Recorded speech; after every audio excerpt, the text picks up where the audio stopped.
అట్టుక్కల్ pongal festival కేరళలో famous. పాల్గొన మాసం అంటే పండుగల మాసంగా పేరు. కులదేవతలకు పూజలు చేస్తారు. ఫాల్గుణ మాసం శుక్లపక్షం పూర్వ ఫాల్గుని రోజుకు కేరళలో చాలా విశిష్టత ఉంది. ఈ రోజున మహిళలు అట్టుక్కల్ పొంగల్ ఫెస్టివల్ను ఘనంగా జరుపుకుంటారు. తిరువనంతపురం అట్టుక్కల్ భగవతి ఆలయంలో ఈ వేడుకలు ఘనంగా జరుగుతాయి. లక్షలాది మంది మహిళలు రోడ్ల మీదకు వచ్చి వంటలు వండి పండుగ చేసుకుంటారు. ఈ సందర్భంగా అటుకుల దేవికి ప్రత్యేక పూజలు నిర్వహిస్తారు మహిళలు. వండిన నైవేద్యాన్ని అటుకుల దేవికి సమర్పిస్తారు. కేరళలో ఎంతో పవిత్రంగా భావించే ఈ ఫెస్టివల్ కోసం తెల్లవారుజాము నుంచే మహిళలు పూజలు చేయడం మొదలు పెడతారు. సాంప్రదాయ దుస్తుల్లో వచ్చి వంటకాలు చేస్తారు. రోడ్డుపై బారులు తిరుగుతూ వరుసగా వంటకాలు వండుతారు.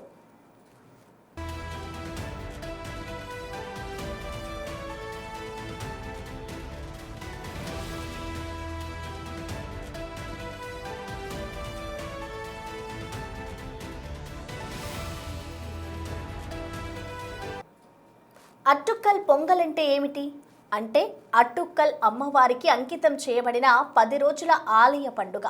కేరళ సాంప్రదాయంలో జరిగే ఈ పండుగ చివరి రోజు అంటే ప్రతి ఏడాది ఫాల్గుణ మాసం శుక్లపక్షం పుబ్బ నక్షత్రం రోజు పొంగల్ మహోత్సవం జరుగుతోంది. ఆ రోజున మహిళా భక్తులు బియ్యం, బెల్లం, కొబ్బరి, నెయ్యితో తయారు చేసిన పొంగలి అమ్మవారికి నైవేద్యంగా వండుతారు. ఈ నైవేద్యం సమర్పించడం వలన కుటుంబం వృద్ధి చెందుతుందని విశ్వసిస్తారు. కష్టాల నుంచి విముక్తి కలుగుతుందని భావిస్తారు. అమ్మవారి దయతో కోరిన కోరికలు తీరుతాయని భావిస్తారు.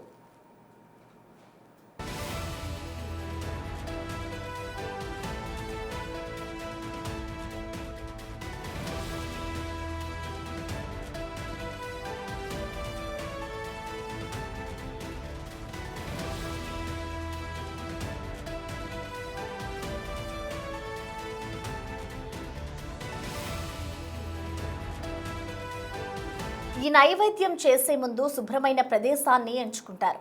ఆ ప్రదేశంలో నీళ్లు చల్లి బియ్యం పిండితో ముగ్గు వేస్తారు. ఇటుకలతో పొయ్యి ఏర్పాటు చేసుకుంటారు. పొయ్యి వెలిగించిన తర్వాత అక్కడ కొబ్బరికాయను కొట్టి ఆ తర్వాత పొంగలిని మట్టి కుండలలో తయారు చేస్తారు. పొయ్యిని వెలిగించేందుకు ముందుగా అమ్మవారిని దర్శించుకొని అక్కడ హారతి ఇచ్చి ఆ హారతితో వెలిగించాలి. దీని వలన అమ్మవారి ఆశీర్వాదం లభిస్తుందని నమ్ముతారు. వంట చేసిన తర్వాత నైవేద్యాన్ని ఆలయ పూజారులచే అమ్మవారిని నివేదించాలి. ఈ పండుగకు కేరళ ప్రజలే కాకుండా ఇతర రాష్ట్రాలు, విదేశాల నుండి కూడా లక్షలాది మంది మహిళలు వస్తారు.